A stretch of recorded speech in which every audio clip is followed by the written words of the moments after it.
So Black Flag releases next month, and so I thought it would be a good idea to use the clout from the release of that game to kind of make videos about all three of the games centered around the 18th century.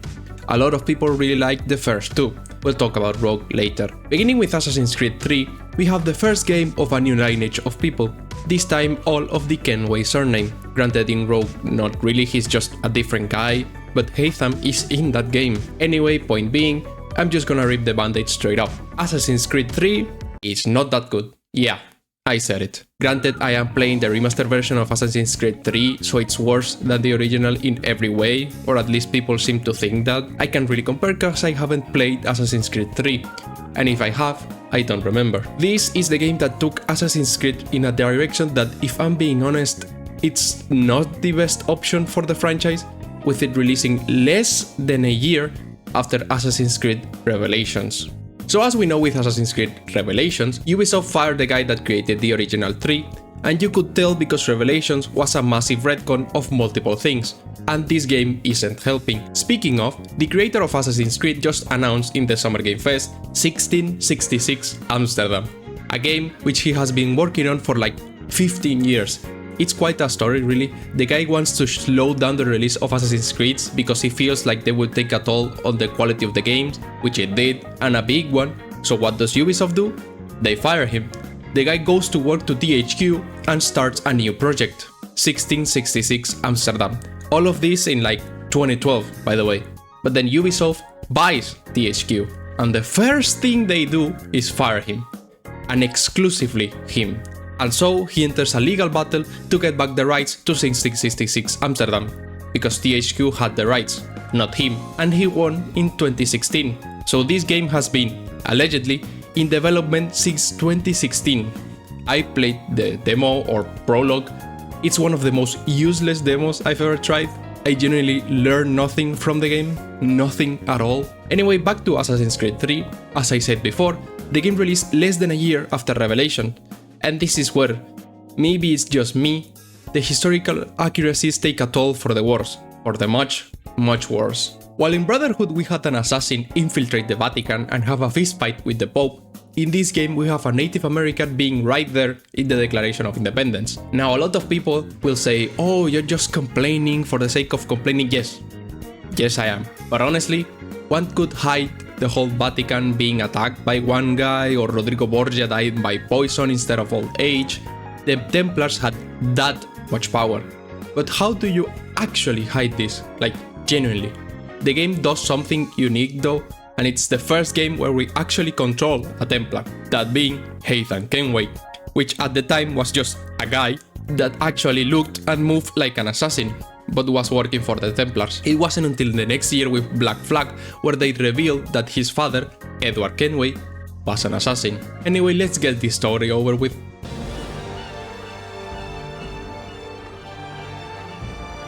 So the game begins immediately after Revelations, where Desmond and his merry group arrive at the Grand Temple, using Ezio's apple to access the structure, activating a lot of the equipment and accountant for the second disaster, being December 21st, 2012. Yes, this game uses the whole 2012 end of the world conspiracy theory. This makes Desmond relive the memories of one of his ancestors, one Haytham Kenway, who, during a play, murders a guy called Miko and steals a medallion, which, according to his info, will allow him to access a storehouse of those who came before. He is then dispatched to the British American colonies, arriving in Boston months later. Once in town, his objective is to recruit 5 people: Charles Lee, William Johnson, Thomas Hickey, Benjamin Church, and Jonathan Pitcairn, all important people in real life, and the game kind of changes their death, maybe a bit too much, but we'll get to that.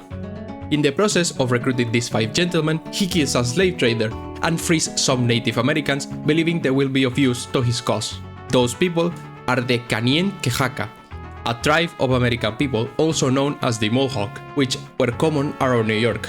Did I even say that right? One of these Mohawk, Canietio, agrees to help Haytham find the location of the storehouse if he kills General Edward Braddock, which he does, but to no avail, because while that did free the Mohawk people, the temple couldn't be accessed with the medallion. Edward Braddock ended up dying at the hands of Haytham after a poor battle against the natives, and he kind of died the same way in real life, so that's one point for Ubisoft. Anyway, back to these two. Because the temple can't be accessed, what's the next course of action? Sex, of course. And that's when these two begin a relationship that would last a while, and would result in them having a son, Raton Hakedon. This is when Charles Lee is officially recruited into Haytham's organization, and the name of said organization gets revealed: the Templars. This leaves Desmond in shock, and he gets out of the Animus and has a fight with his father because Desmond believes he is treated as a pawn, and William strikes him and gives him two options: to explore the temple or get back in the Animus. There's nothing for us to do here right now, so we just have to get back in the Animus for now. Now the POV switches to Raton Hakedon, or Connor for friends, the son of Haytham. After playing hide and seek with his friends, he is cornered by Charles Lee, who wishes to speak with the elders of his village, and then they knock him down. After waking up and rushing to his village, he finds it set on fire and his mother trapped under the rubble. He tries to save her, to no avail, and she ends up dying before his eyes. Some years later, we get a teenage Connor, and in a conversation with the village elder, she tells him that the reason they can't leave is because they have to protect the Grand Temple, and then she reveals one of the pieces of Eden, which of course activates when Connor touches it. Juno then speaks to him, saying that probabilities say that if he doesn't leave, his village will be destroyed, and shows him the assassin symbol and tells him to find Achilles Davenport, an assassin, and he is tasked with convincing him to train him, which he does by saving Achilles' house from bandits, and here's when he adopts the name Connor. The pair go to Boston for supplies, and then Haytham tries to put the blame on Connor for the Boston Massacre, which introduces notoriety to the game, which the tutorial is given to us by Samuel Adams. Quick history lesson here: the Boston Massacre was a confrontation between the locals and the British. In the confrontation, 9 British soldiers shot several in a crowd, estimated between 300 and 400, who were harassing them verbally and throwing various projectiles. 5 American colonists were killed.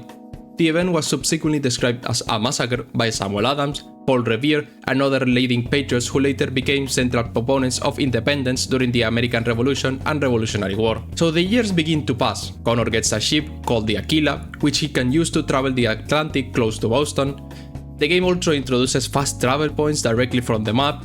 All in all, it's not too bad. Sadly, the ship combat isn't great, and the content you can do with it... we'll talk about this later. Once he is a fully fledged assassin, he sets off to hunt the Templars. One by one, they begin to fall. First, William Johnson, after he attempts to buy the land of his people. His death differs quite a lot from his real-life counterpart, as obviously a Native American didn't kill him, nor did he die in battle, he just had a stroke. John Pitcairn is second, his death differing as well, because while both died during the Battle of Bunker Hill, in the game he was assassinated, while in real life he died of gunshots in his son's arms. Third in the list is Thomas Hickey, whom Connor discovers is plotting to kill Washington, so he stops him the first time, but they are both thrown into prison. Funnily enough, he was also thrown into prison and sentenced in real life, and there were rumors circling around during that time about the reason for it, as he had been a second in command to William Johnson, and one of the ideas was actually the plot to kill Washington. So that's a second point for Ubisoft, using that in a clever way, though that doesn't last long, as Haytham and Lee's influence managed to get him out of prison, putting the full blame on Connor, and he is then sentenced to death by hanging. He is then saved by Achilles, another assassin, and then he rushes after Hickey and kills him before he could do any damage. Benjamin Church is in this game as well, obviously, and he is an ally to the Templars, so he also becomes an objective of Connor, alongside Haytham and Lee. As we pursue Church, we find Haytham, who tells us that Church betrayed the Templars, so they set aside the differences to hunt him. This is when we get an interesting dialogue. Connor tells Haytham that Lee kills his mother after Haytham asks him how she was doing. Kenway says that's not possible, as he told his allies to stay away from it. Anyway, they both end up killing Church, who dies in the middle of the ocean, just like his real-life counterpart. Allegedly, it was actually never found how he died, so a third point for Ubisoft. Not bad, all in all. Haytham then discovers a letter by Washington, who was tasked with removing the native people of the area, one of which is Connor's tribe. So he cuts ties with both and rushes to defend his people. There's a bit of manipulation going around here. On one hand, you have Washington wanting to get rid of the Native Americans of the area, and then Charles Lee on the other hand influencing said people to turn their back on Connor. As he arrives at this village, he finds that the elders sent troops to stop the Patriots, but Connor stops them, not before killing his best friend that was being controlled by Charles Lee. Connor is then torn. he thinks that he can convince Haytham to think like the assassins and drop the Templar cause, which obviously doesn't work. As he goes to kill Lee, who is hiding in Fort George, Haytham stops him and they engage in battle, with our hero obviously winning. So, let's talk about outside the Animus. In the previous games there was really no reason to get out of it. In this game you are actually forced to. In this game you are tasked with finding sources. Energy sources, to be specific, to power different parts of the temple, which also reveal lore. He goes to Manhattan and infiltrates a Templar building, he goes to a Brazilian stadium where he almost gets caught by the police. On these trips he encounters Daniel Cross. Now, who is this guy? This guy was a Templar sleeper agent that infiltrated the assassins and is the culprit of pretty much the assassins disappearing from the face of the planet, because once he was activated, he manages to kill the mentor of the assassin order and begins the widespread purge of the modern day assassins. What a shame this game doesn't tell you that. Once you find this, and after a bit of parkour here and there, Juno appears in front of you multiple times, showing you what led to the original cataclysm. One of the things that gets revealed, which is another retcon, is the fact that Desmond was the one that chose to kill Lucy in Brotherhood, as he saw that she was going to steal the apple. Once the third source is found in Egypt, William says that he will retrieve it, while Desmond should focus on finding the medallion. To the surprise of absolutely nobody, he gets captured and held in the Roman facility where Desmond was kept during the first game. Warren Beatty communicates with Desmond the apple for William's life. So Desmond infiltrates the facility, encountering Daniel again, which has a panic attack due to the bleeding effect after being raised in the Animus for too long a time. His memories being tangled with those of Nikolai and Innocenti Orelov, two comic-only characters that had a massive impact in the story of the world. But they don't matter, because they aren't shown in the game. Isn't that amazing? Anyway, Desmond kills Daniel, so much for the agent that killed the mentor of the Assassin Brotherhood, and uses the apple to kill Vidic and rescue William.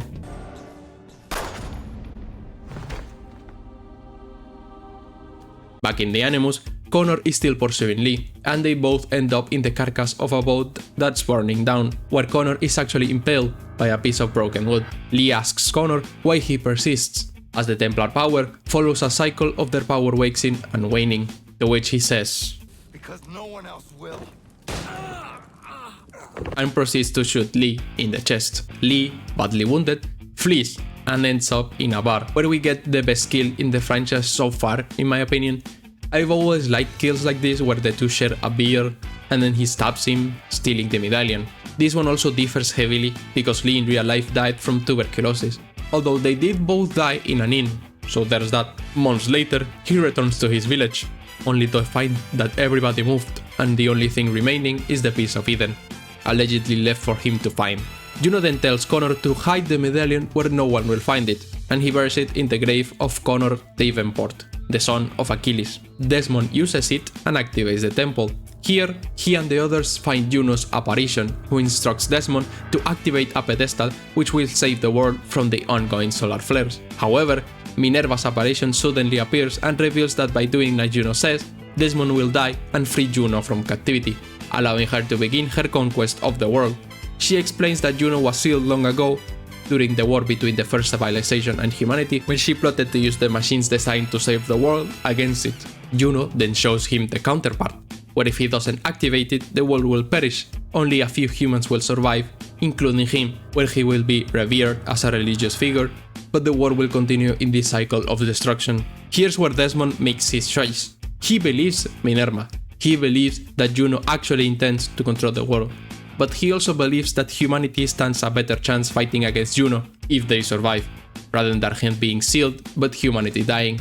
So yes, this game ends with Desmond telling his group to get away, as he activates the temple, freeing Juno and sacrificing his life in the process. And that's the story of the game. Let's talk good and bad. I'm gonna be honest, I struggled to write this part as there really is not much good to say about the remastered version of this game. I guess the combat is cool. I mean, it's kind of the same gameplay as the previous game, just having more options like a bow and weapons. You're also dual wielding, though that doesn't change much. The story isn't bad, again, if you leave aside the fact that they are taking the alternate history part a bit too far for my liking right now. is actually quite an enjoyable story. The addition of the Aquila to travel the seas was kinda cool. Granted, the combat is not really that great. You can duck to take less damage, TIing while controlling the ship is quite annoying, but could be a lot worse.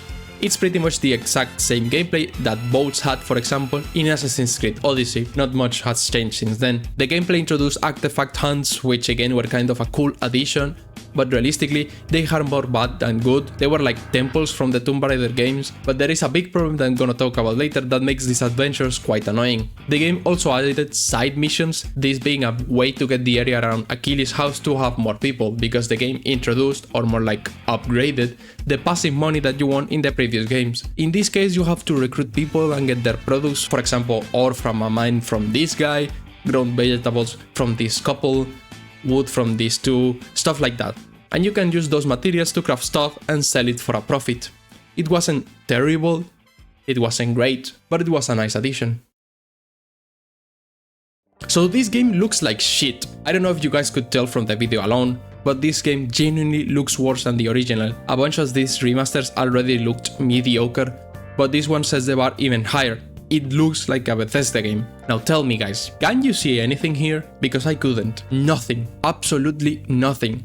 And there's a bunch of these caves you must enter. I don't know if you could tell, but I was forced for the first time in my life to turn up the brightness because I couldn't see anything in caves. The game is also riddled with bugs. I surprisingly didn't find any in the previous 3 games, but in this one, every time I breathe I could find one. There's things like this happening every 2 seconds. And the worst part about this game is definitely the parkour. Due to the fact that the game is riddled with bugs, the parkour is wonky as fuck. Look at this sequence right here. What I'm doing right now is trying to climb to the top left, but for some reason, Connor doesn't want to. The game fails multiple times with inputs to the point it becomes unbearable. The game also feels like a chore. It's not super long, but my god did I want it to finish fast.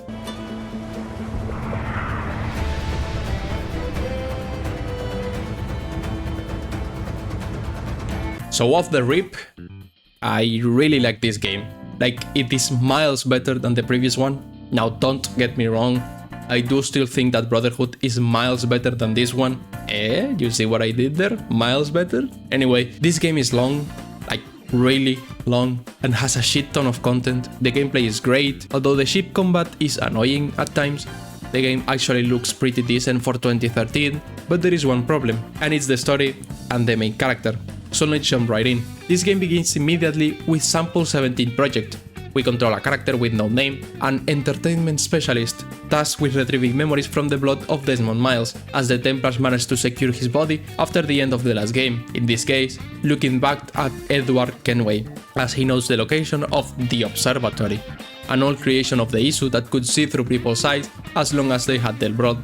You can even see how Abstergo is asking throughout the game for blood, and are using movies as a cover to find anything related to the past issue.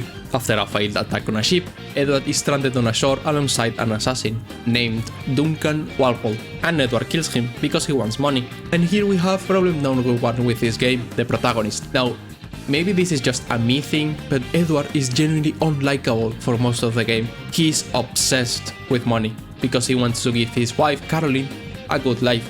So this guy does anything as long as it's money, or at least he does for a while. After killing Walpole, he assumes his identity as he had a letter for Cuba's governor, Laureano de Torres y Ayala, and he intends to deliver it, as he was promised money, and we can only assume at the time, help the assassins. But it doesn't take long to find out that Laureano and friends are all Templars. Anyway, immediately after stripping the assassin, Edward hears gunshots and proceeds to go and help the merchant there, one Steed Bonnet, another real-life man turned pirate later in life. They both proceed to go to Havana, where Edward is set to meet with the governor and his men, including Woods Rogers and Julien Ducasse, which after doing 2 seconds of research, I could not find who Julien was, but Rogers was actually the governor of the Bahamas. What Edward handed these people were these cubes, these vials that are meant to get blood.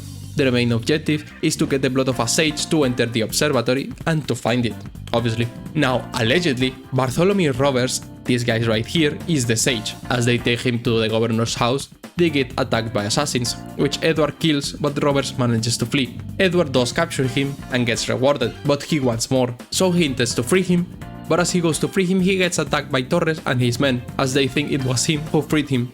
and so had they also know that he isn't Walpole. He then gets sent to prison, and both him and a slave by the name of Adewale manage to get out of the ship and get one for themselves and a crew alongside that. And this is when the game opens up. We have our new ship, the Jackdaw, and he made Adewale our quartermaster. Look at this map. Now the islands are multiplied by like 1,000 in size because Jamaica is not that close, Florida doesn't look like that, or at least it doesn't. I don't think you can go from this to this in less than 300 years unless I'm just dumb. You can just correct me in the comments. So, first up, Nassau, where we meet Edward Thatch, most commonly known to all of you as Blackbeard, Benjamin Hornigold, yes, that is his name, Hornigold, and James Kidd, William Kidd's kid. What a sentence. Now, I'm gonna stop right here. Listen to this. It's an old legend, like El Dorado or the Fountain of Youth. The moment I met this guy, I was like, this is a woman, isn't it? He looks like a woman, he's slender as fuck, and has the voice of a woman. Surely, it's a woman. Anyway, these two devise a plan to attack a plantation, which coincidentally had Julien Ducasse inside, which he gets killed and his island stolen from him, and Edward takes it for himself. As the game progresses, we have us with getting out of the Animus, and John Standish, head of IT of the company, asks us to hack some devices and hand that information to Rebecca and Sean, which the company knows their faces. How do they even set foot inside the building? Also, Rebecca and Sean kind of just ask us for the information. Standish didn't know that we were handing it to them, which is kind of weird. Anyway, as Edward and Kidd do more things together, James realizes that Edward is something more, and he knows things. So he takes him to Tulum, the home of the assassins of the West Indies, and James reveals himself an assassin and reveals his cause, the search for the Sage, which after a simple puzzle gets his face revealed in this thing somehow. Atabai, the leader of the assassins, and the rest are captured by slave traders, so we proceed to free them, and Tabai absolves us of the death of fellow assassins earlier in the game, but doesn't welcome us to the island. Edward then attacks a fort, where he finds Torres inside, and they devise a plan to capture the Sage for money. He would use Torres as bait to capture robbers from the hands of Lauren Prince. While tailing those two, he finds that James is also there, and they decide a plan to kill at least Lawrence Prince, as he intended to kill both. Here's where James reveals himself to be Mary Reed, looking nothing like her counterpart. I'm joking, by the way, but yeah, they infiltrate Prince's home, and Edward kills him. Coincidentally, Roberts was also there, and takes Mary hostage, as he was actually working for him. He obviously escapes. Now, at one point, the game randomly has us return to Nassau for like a 20-second cinematic, where we get introduced to Charles Vane and Jack Rackham, two pirates that would also become friends of the group. Suddenly, in one of these random stays in Nassau, Rogers appears there and says that the king wants to pardon all of them, which Hornigold and his men accept. Sadly, this didn't come without problems, as they lifted a blockade preventing the pirates from leaving, and Commodore Chamberlain intended to kill all the pirates. So Edward obviously kills him, and with the help of Vane, managed to lift the blockade. We sail north to meet Blackbeard, but in the process he is killed, decapitated just like his real-life counterpart after a surprise attack in his quote, retirement party. Edward learns that Roberts is working for the African Slave Trade Company, so they need to find a ship to know his location, which they do. But then Rackham betrays Vane and Edward and leaves them stranded in Isla Providencia.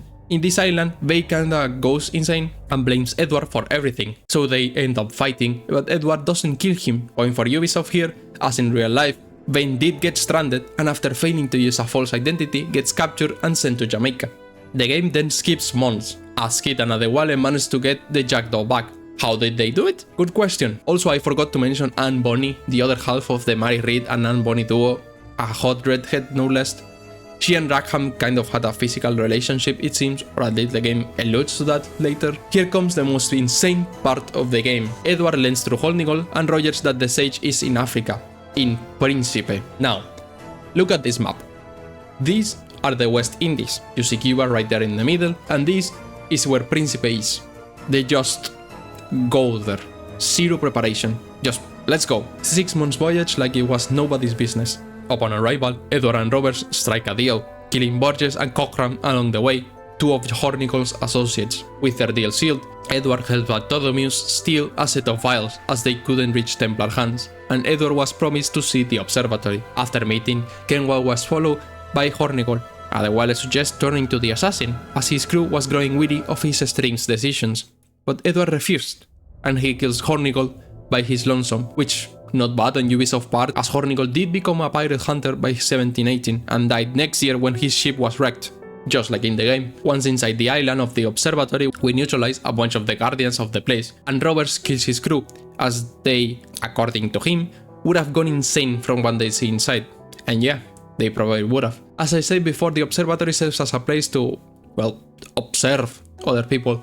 Through their world, one can see through the eyes of said person. One can see why the Templars want it. One of this vision we see is Anne and Mary bonding, and Anne wanting to become an actual pirate, and they both go on a series of sieges that would change their lives forever. But to the surprise of absolutely nobody, Roberts betrays Edwards and hands him over to the Jamaicans, where he is surprised to also see Anne and Mary, who claim to be pregnant to avoid the immediate death penalty, as the law doesn't allow that. So we get out of the Animus again, and this time imprisoned, as Oliver Garneau, the leader of the company, went missing, probably because we gave the information of his trip to California to Rebecca and Sean, so the guy's probably dead. Melanie, the woman that has been helping us all this time, tells us that she had no other option, not at least until the hacker was found. Anyway, Standish gives us new clearance, and then we proceed to hack the mainframe of the building, which, surprise surprise, contains Juno, his objective being for her to take our body, but she was not strong enough to do so.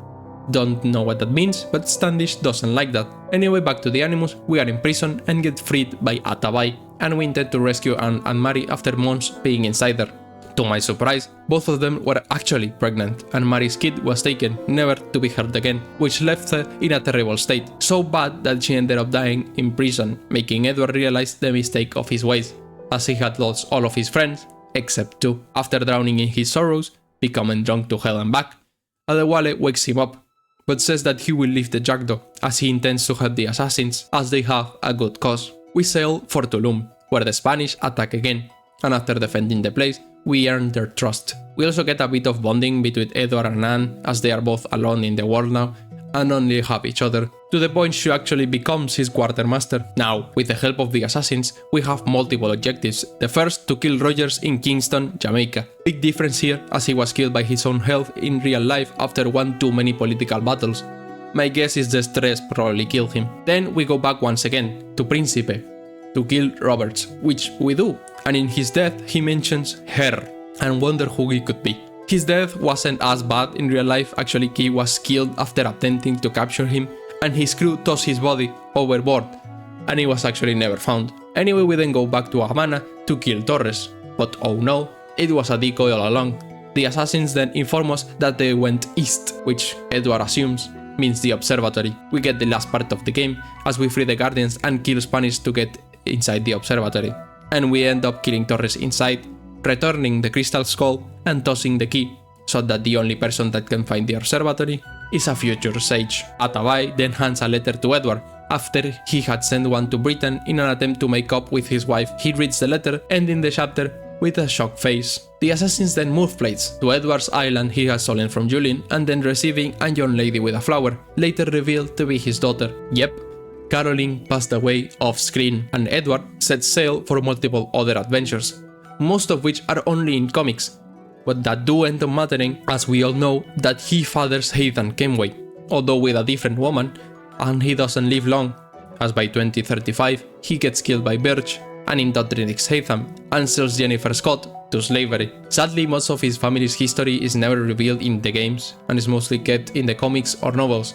which is very annoying. The game ends with Haytham, Jennifer and Edward in the opera, which I can only assume is the same of the start of Assassin's Creed 3, where a young man, allegedly Birch, tries to court Jennifer. So, editing guild here.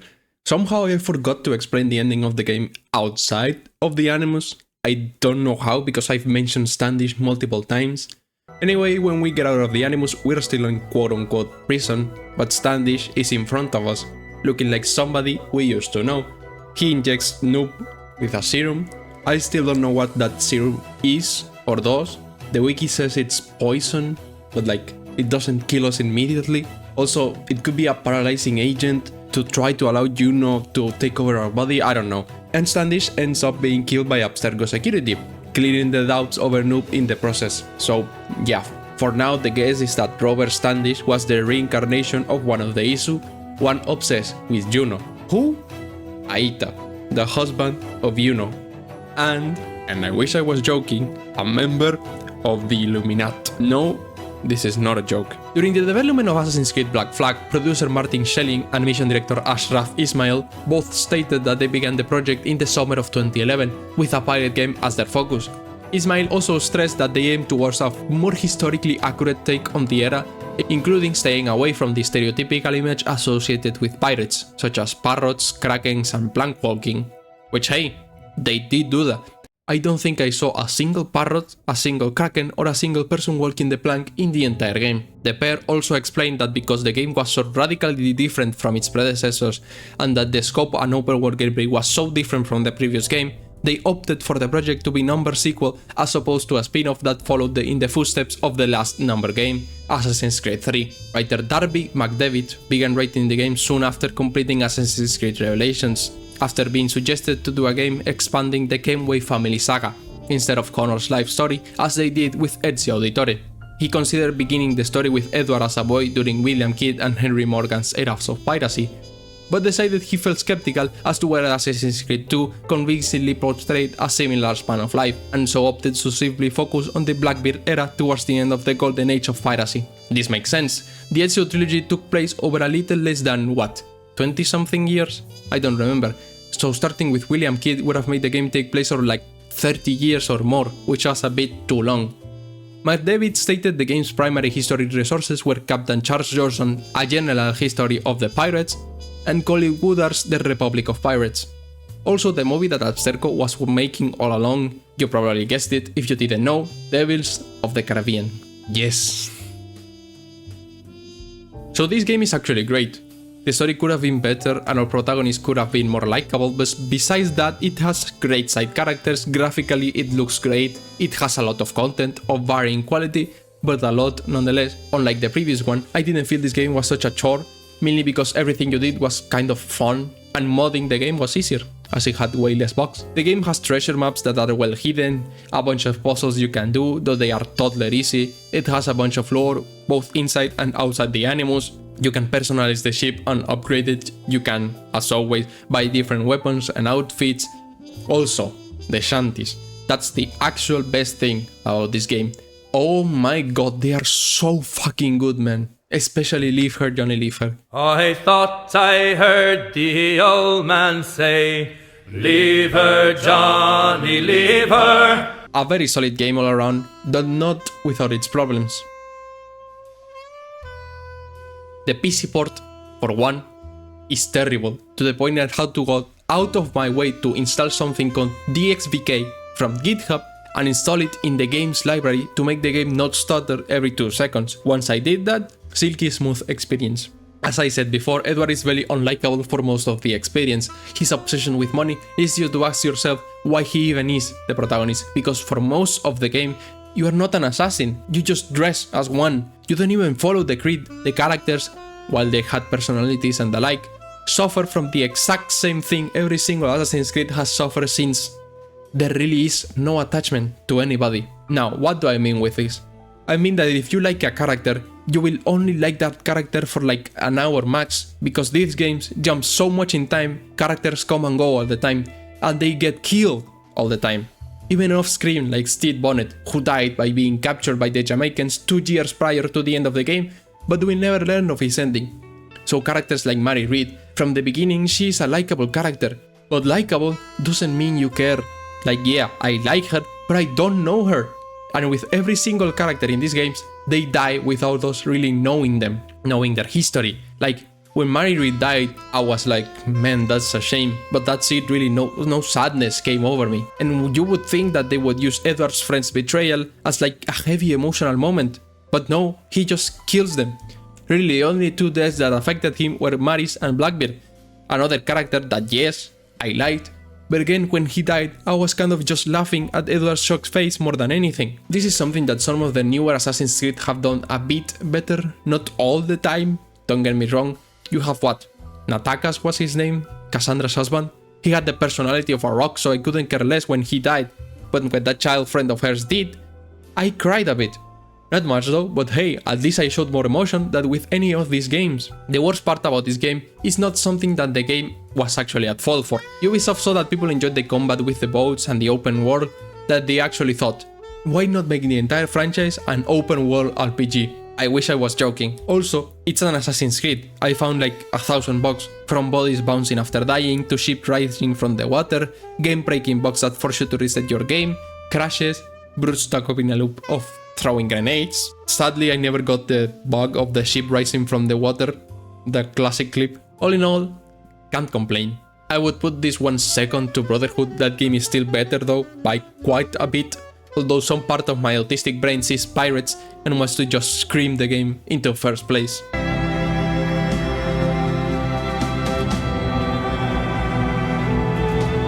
So, a couple of months back, if you had asked me to name all the Assassin's Creed games, I would have gone 1, 2, Brotherhood, Revelations, 3, Black Flag, Unity, and then the new ones. Nobody ever talks about this game. I didn't even know it existed until last year. Like, nobody ever says anything about this game. Is that for a reason? Actually, yes. This game is not that good. It's half as long as Black Flag, double as tedious, with a 10 times worse story, and zero, count them, zero improvements over its predecessor. For this game, they actually took more than a year. I know, amazing. It took them almost a year and half a month to release this game. That's a record. And this one and Revelations are pretty much the exact same thing. What do I mean by this? Neither of these two games feels like a game. They feel more like an independent expansion, something akin to Legacy of Thieves, I believe was called, the Uncharted 4 expansion. This game is short, and the story is extremely simple. Let's get right into it. So we now control a new guy, both outside and inside the Animus. The outside guy is called Numbskull by Violet. I will talk about her later. And inside the Animus we have Shay Patrick Cormac, an assassin that surprisingly Johanny Otsoberg and Violet da Costa have quite an interest in. After the boring 1-hour tutorial that every single Assassin's Creed has, Achilles Davenport and Adewale appear, two returning characters, one from the past and another from the future. This game is set in that limbo between Assassin's Creed 3's time skips and Assassin's Creed 4. It's kind of weird. Before we get to the meaty part, Shay is tasked with getting a wooden box, which was stolen from the assassins after an earthquake happened in Haiti. So he does, and with the help of an unsuspecting Janin Franklin, Hope, one of the mentors of the Brotherhood, and Shay manage to discover that another one of those artifacts is in Lisboa. So Shay goes there, but something happens. The artifact disappears from his hand and triggers an earthquake that ends up killing thousands of people in Lisboa. Shay, feeling guilty of what he has done, blames Achilles for sending him in a genocidal mission, because the same thing happened in Haiti, where we get a glimpse at the Achilles we all love, the arrogant piece of shit incapable of accepting the fact that he made a mistake. So Shay steals the cipher, the thing needed to, well, decipher the box for the locations of the other artifacts, but is shot in the back by his fellow assassins. After being rescued by unknown people, treated by these two, we meet General Monroe, without a knee at the end. A real-life general known mostly for losing one battle against the French. Isn't that amazing? General Monroe then helps us do many things, whether it is repair the city or stop the assassins and their quote nefarious plans. It was quite obvious this guy was Templars from the start. After multiple plot points that matter to absolutely nobody, Shay kills, I think he kills him, the game doesn't really show that. He kills Kaseo Wase, another one of the mentors of the Assassin Brotherhood, although this didn't come without drawbacks, as Liam, Shay's best friend and another mentor, kills General Monroe and steals the cipher. This is when Shay is formally introduced to the Templars, and we get another flash from the past, the current Grandmaster of the American Templar Order, Haythan Kenway. Cormac tells Kenway that he believes that what the assassins are taking are not pieces of Eden, but pillars that hold the world together, and that they must stop them from taking them, otherwise the world will perish. We continue with the killings, the first one being Adewale. So much for the protagonist of the Black Flag DLC and one of the most important characters of the previous game. What an ending. Disrespectful till the end. Hope is the next one, but Cormac realizes she was just a distraction, as the French guy of the group, I forgot his name, and Liam had already headed out, so we go to them. But this guy is also a distraction, as the last two are already at the temple. We go there with Kenway, and Achilles admits his mistake, kind of.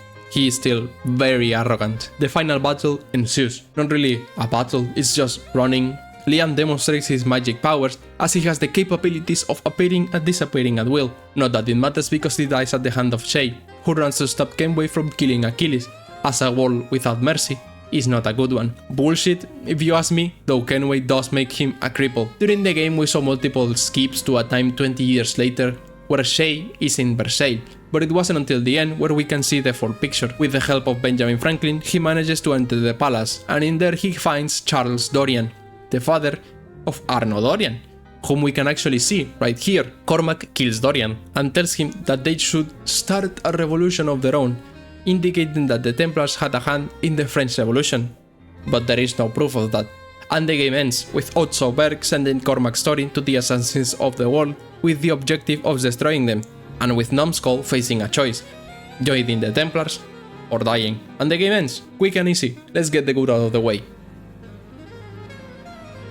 I'm gonna be honest, the only quote-unquote good thing about this game is that it's just Black Flag, but bluer, as it's winter most of the time. And that's about it. Everything else pretty much is bad. As I said, this game is a copy of Black Flag, but worse. And that's exactly what makes this game so forgettable. The story is very mediocre, the characters suck, the gameplay is the exact same, the game is riddled with bugs, and the worst sin of all, there are no pirates and the sea shanties suck. Over the past 3 games, Assassin's Creed has done something horrendous with their game, and it's introducing characters that I genuinely find insufferable. First we have Achilles in 3, an old man too proud to admit any of his mistakes, having died without doing too much good for the world, having killed more innocents than Templars, although not directly. Connor, the protagonist of Assassin's Creed 3, has the personality of a rock. He is just a good guy.exe, and nothing about him is interesting, which is sad.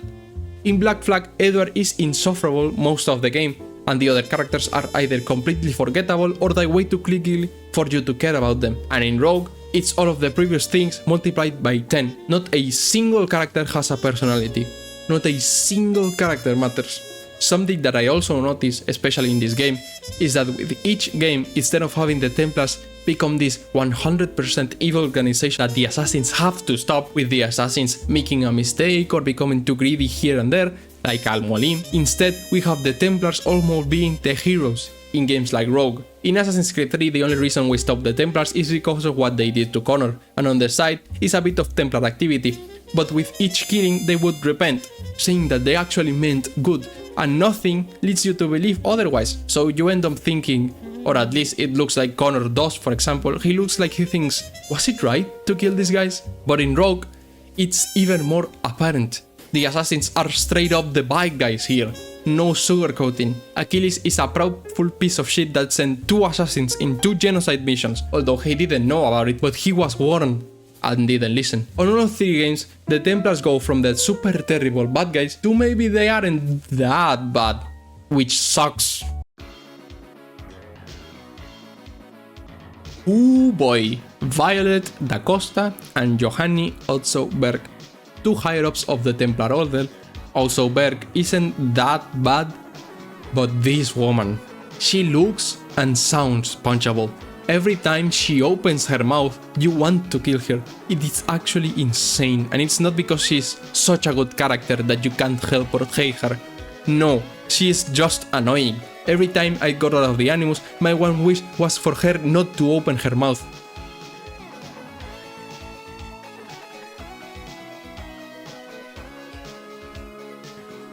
So you might be asking, what happened with our protagonist? Well, with Edward we already know. He would have a family and would end up being killed by Birch in 1735. And Haytham would end up kidnapped and indoctrinated by the Templars. Even after learning everything about his father, he decided to remain a Templar. Because he is stupid, I guess, or he was too indoctrinated, I don't know. While Connor did end up having a family, and he ended up destroying every piece of Cormac's work in America, destroying completely the Templar influence in the area. After that, not much is known about him. His daughter ended up having a lot of potential to be an assassin as well, and that's really it. And Cormac, well, as I said at the end, the game leads you to believe that he had a part in the French Revolution. But no, he didn't. He remained loyal to the Order, having a son and retiring as a Master of the Templars. Though the same can be said about his grandson Cudgel. Yes, that is his name, who would end up becoming a Templar hunter after Eliza, an Afro-American girl, made him come to his senses about what he was doing. None of that matters though, as nothing of this is explained in the games. Isn't that amazing? One thing these games did more and more with the passing of years was leave information, very important information, outside of the games. Now, I know some of those stories are better off not being games, but Shima Susaito's story, for example, this one is a comic, and it has Edward in it. This could have been a game perfectly fine instead of the bullshit that was Shadows, for example, if they wanted to go the Japan route. And the worst thing of all is the ending of their characters. This is a bit of a spoiler, but for example Juno, you would think that Ubisoft just forgot she existed in later games, but no, she just dies in the comics, her plan never coming to fruition. The same happens with Violet. She dies in one of the novels, I believe, because she was secreted an Instruments of the First Will, a sort of cult neutral to both the Assassins and the Templars with the objective to revive the Isu. So after Juno died, also Berg learns about her betrayal, so he just shoots her. So all in all, what do I think of these 3 games in comparison to the previous 3? They don't hold a candle, I'm sorry.